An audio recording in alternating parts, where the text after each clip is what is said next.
दोस्तों आज की इस वीडियो में हम डिस्कस करेंगे पोइटिक्स को। ये बहुत फेमस वर्क है जिसको लिखा था अरिस्टोटल ने। अरिस्टोटल एक ग्रीक फ़िलासफ़र थे। इन्होंने बहुत सी किताबें पढ़ रखी थी जिसमें लिटरेचर भी शामिल था। इस पोइटिक्स को उन्होंने पब्लिश करवाया था 335 BCE के आसपास, और इस टाइम जो पीरियड चल रहा था वो था क्लासिकल पीरियड। इस वर्क में अरिस्टोटल ने ड्रामेटिक थ्योरी के बारे में बताया, अलग अलग काइंड्स ऑफ पोइट्री के बारे में बताया, और इसके अलावा ट्रेजेडी और एपिक पोइट्री के बारे में बताया। कॉमेडी के बारे में भी बताया, लेकिन थोड़ा बहुत। कॉमेडी के ऊपर उन्होंने एक वर्क लिखा था दोस्तों, लेकिन वो सर्वाइव नहीं कर सका। ये ही इतना लंबा सर्वाइव कर गया, यही बहुत बड़ी बात है। दोस्तों ये तो हो गया इसका इंट्रोडक्शन। अब हम समझते हैं इस पोइटिक्स में था क्या। सबसे पहले मैं आपको बताता हूँ कि ये वर्क अरिस्टोटल ने लिखा क्यों। दोस्तों अरिस्टोटल के टीचर थे प्लेटो।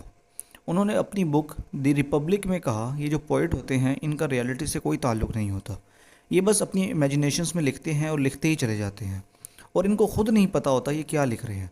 यानी पोइट्स अपनी इमेजिनेशन में लिखते रहते हैं और इनका रियलिटी से कोई ताल्लुक़ नहीं होता।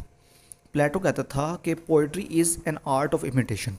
आर्ट कोई भी पेंटिंग हो गई, पोइट्री हो गई, कोई भी ट्रेजिडी होगी, या कोई भी एक आर्ट है, तो वो कहता था कि ऑल आर्ट इज़ इमिटेशन।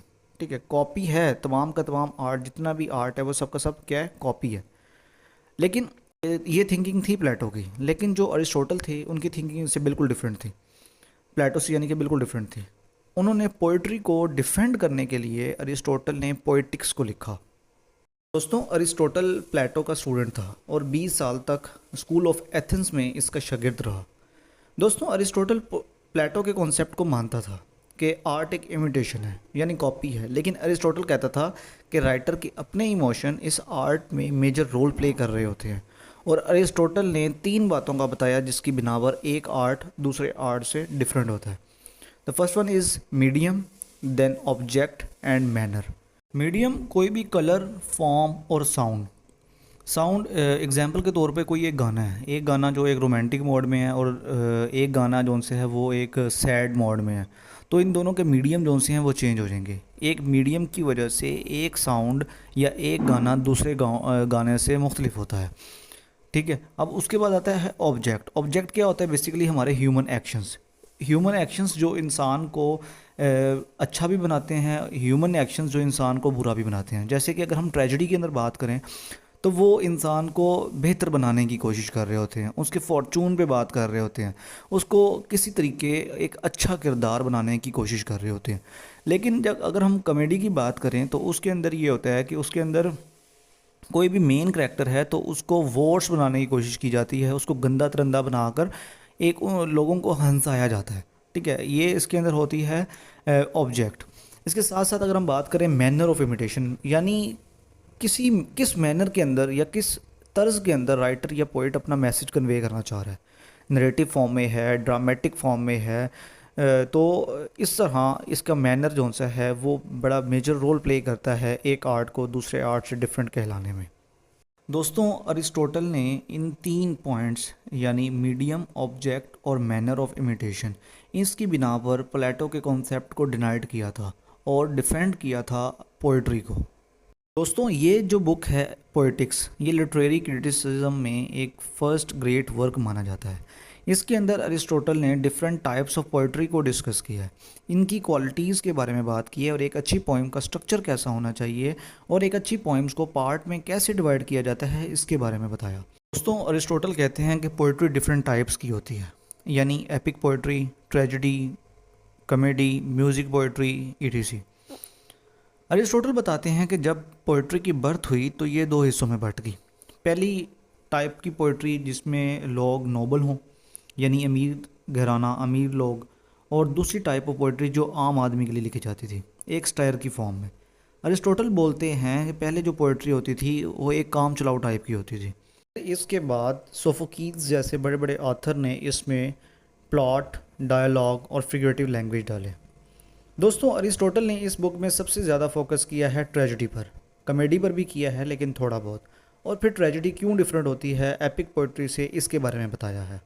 दोस्तों ये जो कॉमेडी होती थी इसको पहले सीरियसली नहीं दिया जाता था, ट्रेजिडी के सामने इसको कुछ भी नहीं समझा जाता था। कॉमेडी में करैक्टर गंदा मंदा छोटी जगह का हो सकता था, इसके गंदे करैक्टर से कॉमेडी बनती थी। लेकिन ट्रेजेडी में करैक्टर नोबल फैमिली से ही होना चाहिए। करैक्टर में दर्द होना चाहिए। ट्रेजेडी के अंदर दर्द होना ज़रूरी है ताकि ऑडियंस इस दर्द को महसूस कर सके। तो अरिस्टोटल बोलते थे कि ट्रेजेडी तो माशरे में नोबल लोगों की लाइफ का इमिटेशन है, जबकि कॉमेडी छोटे लोगों की, आम आदमी की। ट्रेजेडी में करैक्टर को ज़रूरत से ज़्यादा नोबल बनाया जाता है, जबकि कॉमेडी में ज़रूरत से ज़्यादा इसको मीन दिखाया जाता है ताकि इससे कॉमेडी निकले। उसको एक गंदा मंदा करैक्टर बनाकर दिखाया जाता है, उस पर लोग हंसते हैं और उससे फिर कॉमेडी निकलती है। अब दोस्तों, पोएटिक्स में मेनली फोकस किया गया है ट्रेजेडी और एपिक पोइट्री के दरमियान मेन डिफरेंस को। दोस्तों, इनमें सबसे बड़ा डिफरेंस ये है कि एपिक पोइट्री की कोई लिमिट नहीं होती। इसको जितना मर्ज़ी बढ़ा चढ़ा कर बताया जा सकता है। यानी 6 किताबें, 10 किताबें, 12 किताबें, ये बहुत लंबी होती है। इसकी कोई एक फ़िक्स लिमिट नहीं होती। लेकिन ट्रेजेडी में ऐसा नहीं होता। इसकी एक फ़िक्स्ड टाइम लिमिट होती है। इसको एक जगह पे परफॉर्म किया जाता है, जबकि एपिक पोइट्री को नरेट किया जाता है। यानी जो एपिक पोइट्री होती है वो एक नरेटिव फॉर्म में होती है, जबकि ट्रेजेडी जो सी होती है वो एक ड्रामेटिक फॉर्म में होती है। क्योंकि एपिक पोइट्री को परफॉर्म नहीं किया जाता, जबकि ट्रेजेडी को परफॉर्म किया जाता है। एक और डिफरेंस है, एपिक पोइट्री में एक ही टाइप का मीटर होता है, यानी कि यूनिफॉर्म मीटर होता है, हेक्सामीटर, जबकि ट्रेजेडी में एक से ज़्यादा मीटर होते हैं।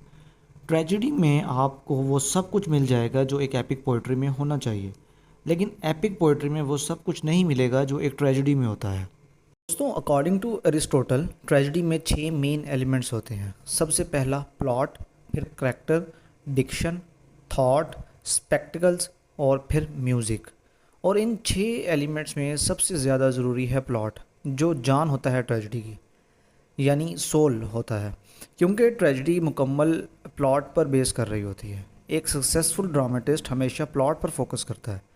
प्लॉट ट्रेजेडी के पूरे स्ट्रक्चर को संभाल कर रखता है।